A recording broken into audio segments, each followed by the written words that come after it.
Isang magandang hapon, magandang maulan na hapon sa inyong lahat mula dito sa Tanawan, Batangas.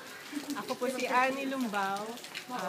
Nagpapasalamat ako sa Sambat Trust sa pag-imbita sa akin para makasama ang Hanopol Elementary School students and teachers doon sa launching ng library nila. So nakita namin kanina how merong mga donations of books from Sambat Trust and other authors and publishers na to fill the new library. And nakita ko kung gaano ka ganda ng initiative na to. Nakita ko yung mga estudyante na naka-appreciate na magiging beneficiary and visitors of the library, at saka yung mga teachers na lalo pang mag-encourage sa mga bata na magbasa.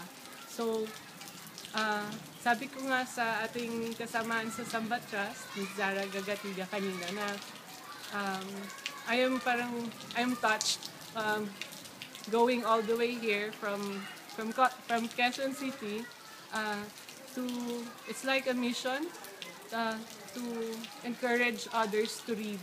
And through a library na yun nga, ang isang libro hindi ko maibibigay sa isa-isang bata. So I donated just 2 pieces of books, but through the library, it will reach many people, many kids, many students. So that's how nice it is yung to put up the library.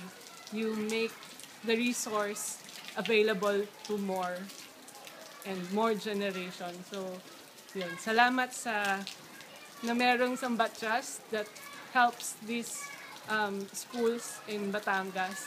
And sana meron ding ibang maglunsad ng ganitong proyekto sa iba't ibang lugar. Makakabuti sa mga bata. Salamat.